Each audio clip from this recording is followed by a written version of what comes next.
Hey guys, welcome back to the channel. This is Wartrain here. If you're new, do me a favor, please subscribe and click the notification bell down below so you can be notified of every time I upload a new video.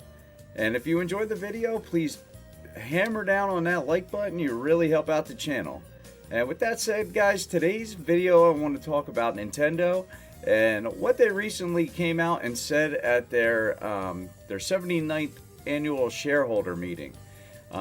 Miyamoto, one of the bigwigs at Nintendo, he's actually the creator of The Legend of Zelda, of the original Mario Brothers, Donkey Kong, such great games. He is a legend in the gaming industry and an absolute legend at Nintendo. But according to Nintendo Life here, Miyamoto wants Nintendo to revolutionize controllers again. That is awesome and kind of confusing because we've came such a long way. It's kind of like where would we go from here? But Nintendo's been known to do this because they've done it time and time again. And that's what we're going to talk about. But right here in this website, you can see the evolution of Nintendo. Their controllers. Starting in 1985, you have this guy right here. This is a modern version of it, actually, but here's a wired version. This is actually for the Switch, this guy. A wireless one, which is pretty neat, but they came out with the first D-pads. And the thing about the D-pad is it originated, I believe, on the Game & Watch series. A bunch of little games that Nintendo made just to kind of pick up and play with like calculator screens. So pretty cool. That's where the D-pad came from, and they put it in their control pad, which actually originally was on their Famicom system in Japan, which became the NES in North America, which is pretty awesome. And they standardized the modern controller with this, basically, because this thing was so revolutionary at the time. Because before this, you had goofy things like Atari's crazy joystick controllers with the one button and all these different things that didn't work out too well. But this thing fit in your hand nice. It controlled really well with the directional pad. You had concave buttons here that felt good when you pushed them, and the control pad was the right size for your hand.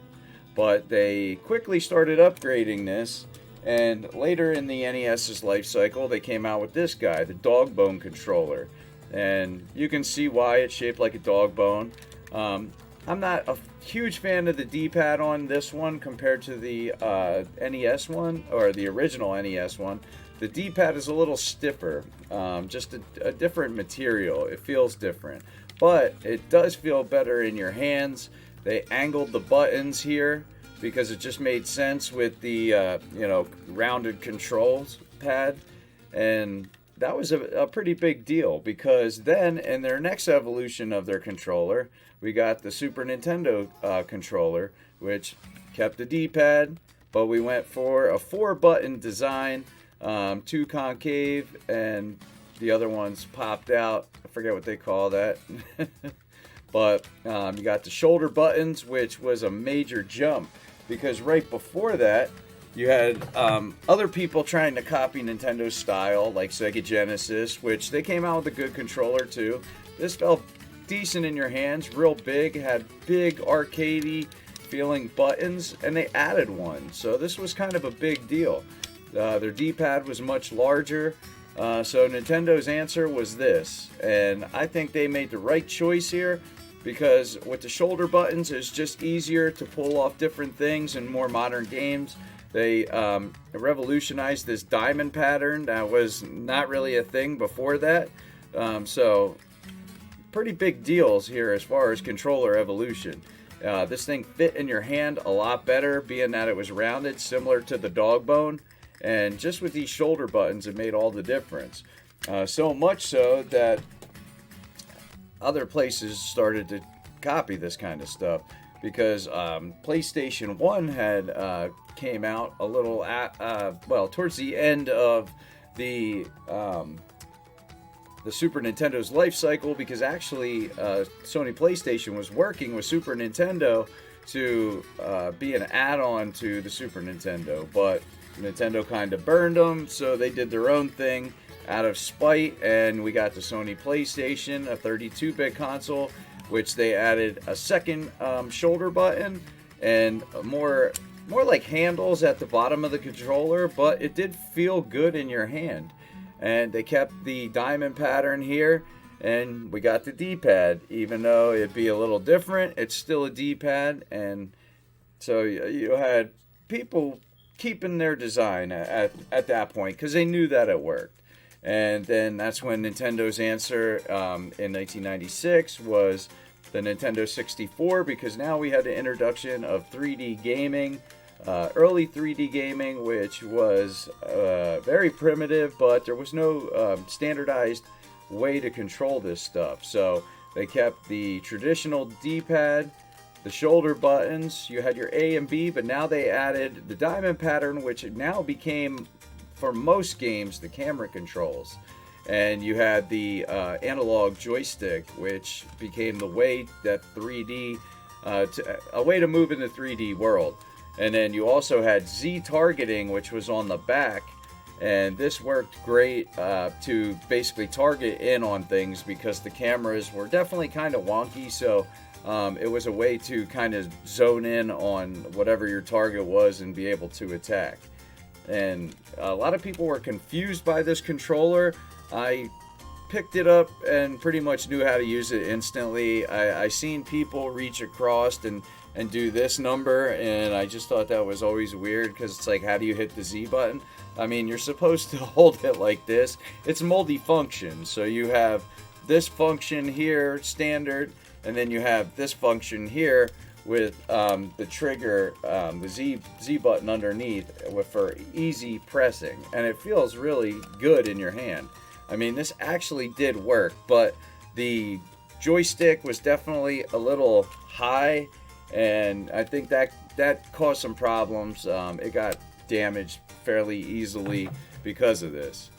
And not soon after that, we got the Nintendo GameCube, where I believe they really perfected the Nintendo 64 controller's design.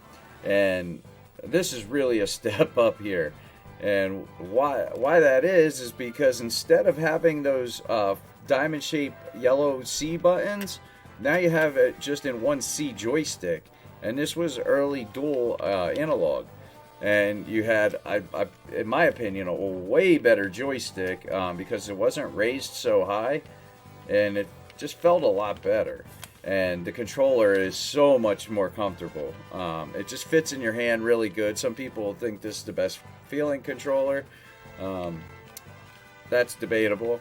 But you have the large A button, because in Nintendo's games, the A button is pretty much the main button that you're going to be pressing, with B right next to it, and then the X and Y kind of diamond across the top.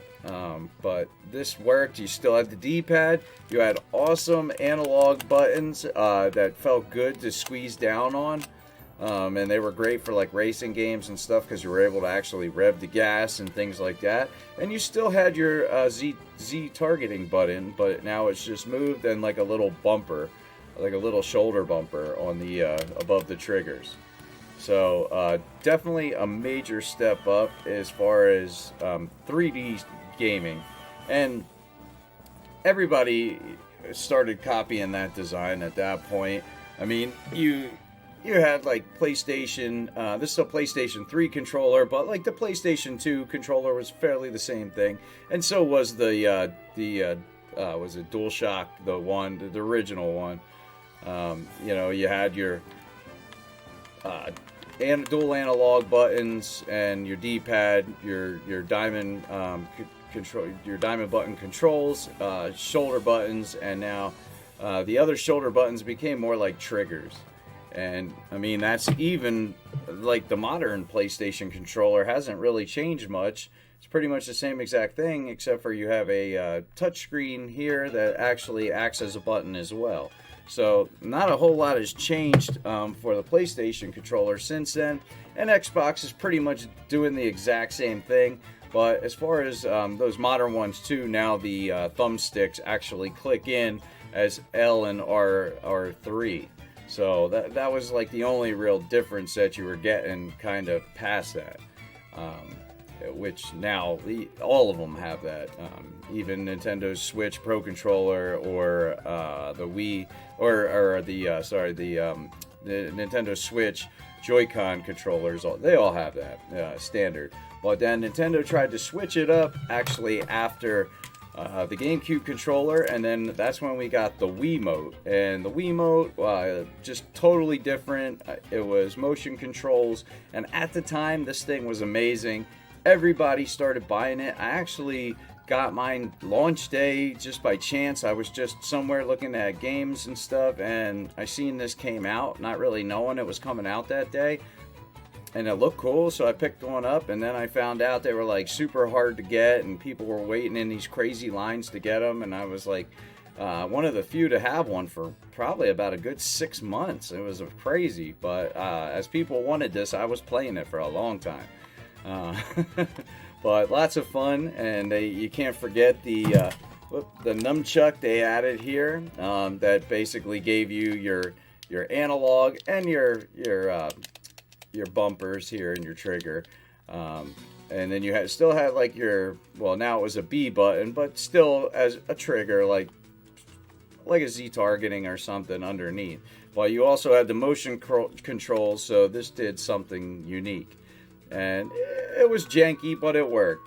And then they improved it with the Wii Motion Plus. This made it definitely a lot better, but still a little janky. I mean, everybody that's used these knows they control okay, but they're not super accurate. They can be frustrating at times. And it was innovative because you could turn it sideways and use it as a standard like NES style controller in a way. It was definitely not as comfortable in my opinion at all, but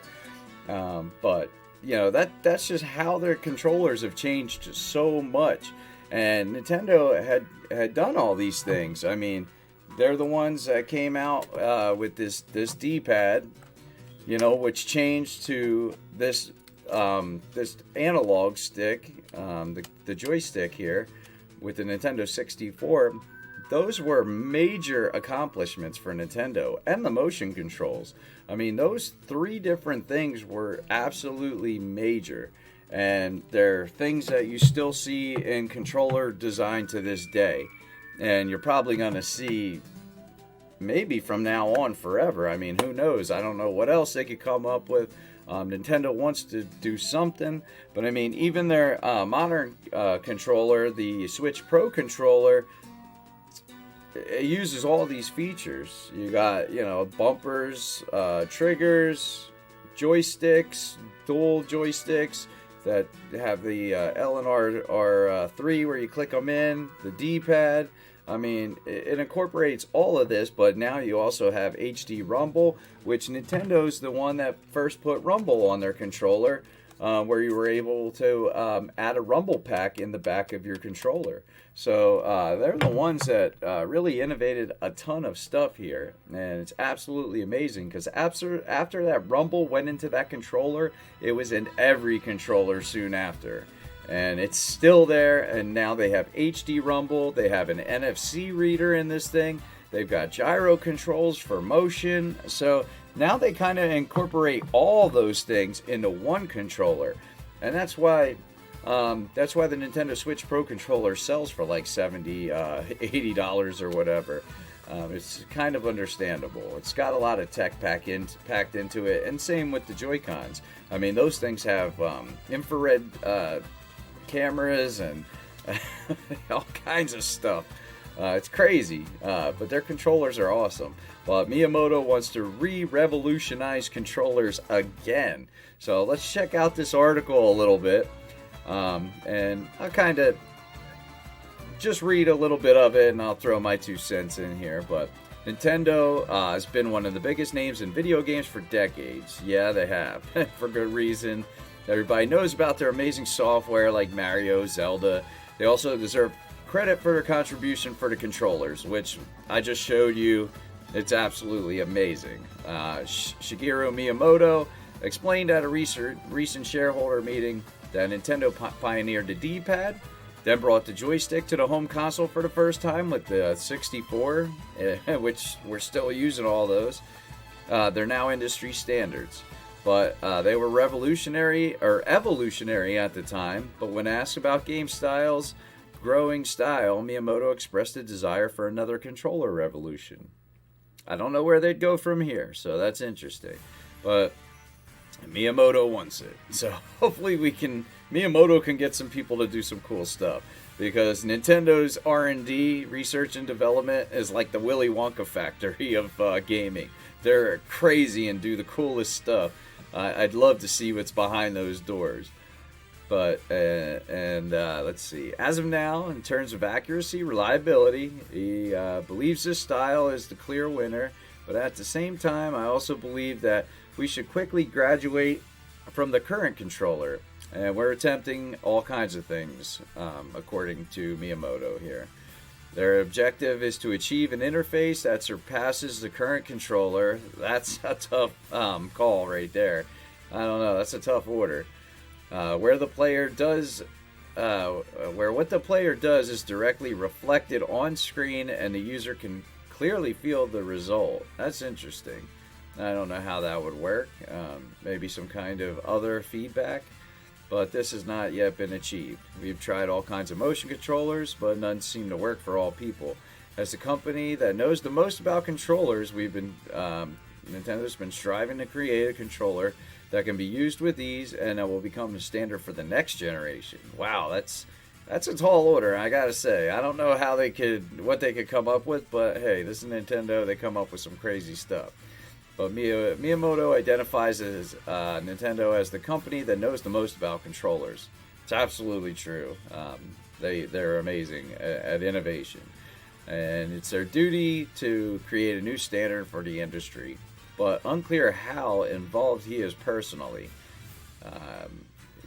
After the struggles of the Wii U, Miyamoto stepped back from hardware development and let younger employees take on the bigger roles. That said, he's a consultant for the company. And when Shigeru Miyamoto makes a suggestion, you definitely take into consideration. Yeah, I mean, he's like one of the biggest names in the whole gaming industry. And, he's a hero to a lot of people. I mean, he's absolutely amazing. He invented The Legend of Zelda, Mario, Donkey Kong. I mean, it's amazing. I'm sure there's lists of other stuff too, but those are like his top franchises that, I mean, they're clearly all franchises and characters that remain to this day, and they're Nintendo's selling points. I mean, Miyamoto almost like single-handedly almost created Nintendo with his characters. I mean, they're main staples, and it's a branding. It's almost beyond him at this point. But Nintendo has certainly shown a willingness to experiment with their controllers. The Wii U's motion controllers and the Wii U tablet, like gamepads, are perfect examples. But there's a difference. There's a lot more going on behind the scenes. Nintendo hardware boss Ko Shioda further explained that there are many other controller prototypes that were never revealed. Wow, I am sure there's a lot. But Nintendo's always making something new, and they only show it off when they know it works well with their software. That's true. They try to make it work always with their software. And sometimes it works great, and sometimes But the ultimate goal is to create an all-purpose controller that is unlike any of the current devices and start the revolution. Wow, that would be absolutely amazing if they could do it. If they could pull this off, wow, again, I don't know. I mean, you take a look at their consoles here, and that's one I didn't show because I didn't want to pull out my gamepad here, but you can see it on the picture. You got the Wii U gamepad. I mean, another huge innovation. We wouldn't have had that with the Nintendo Switch without the Wii U gamepad. It's almost the Switch is almost a Wii U gamepad. And it's definitely the Wii U gamepad seems like what they wanted to. They it seems like they wanted to make the Switch back with the Wii U, but didn't have the tech to do it. So what they came out with was the Wii U, which still was linked to a console. But finally, the tech caught up, and they were able to ditch the console and make the actual tablet the console. Hence the Switch, and now we have that, and it's selling like crazy. I mean, the Wii U had horrible marketing, the worst name. I don't think they should have named it the Wii U. It was too confusing with the Wii, and the Wii was still out, still selling. It just, everybody knew the Wii, but the Wii U confused people. It even confused me exactly what it was. I kind of knew it was a new console, but didn't understand because you could play Wii games, but it was really weird, and they didn't do a good job clarifying that. So now at least we got the Nintendo Switch, which is doing fantastic. Great games. The Wii U had great games, and now we have a lot of those great games on the Switch. It just shows you how good the Wii U's library was as well. But yeah, it'd be awesome if they could re-revolutionize controllers again. I don't know if it's possible. Maybe. I don't know what they have behind closed doors. Like I said, it's like the Willy Wonka factory over there. So I'd love to just peek behind the curtain and see what's behind door number 1, 2, 3, and 4 and 5. But that's not going to happen. But we'll just have to wait and see. Keep our eyes and ears open to see what Nintendo does in the future. But what do you guys think? Do you think Nintendo could pull this off again? It'd be amazing. I gotta say, it'd be absolutely amazing. But if you do think they could pull it off, let me know in the comments down below. I'd really like to know what people think about this. And if you don't think they could pull it off, let me know about that too. But that's the video, guys. I hope you enjoyed checking out different controllers from Nintendo and hearing what recently they were talking about. It's pretty interesting stuff. But if you enjoyed this video, please do me a favor. Hammer down on that like button. It will really help out the channel. And please subscribe. I'm putting content out like this every single day. At least I try to. But I hope you guys enjoyed it. And that's the video, guys. I'm the War Train, and I'm out. Thanks for watching.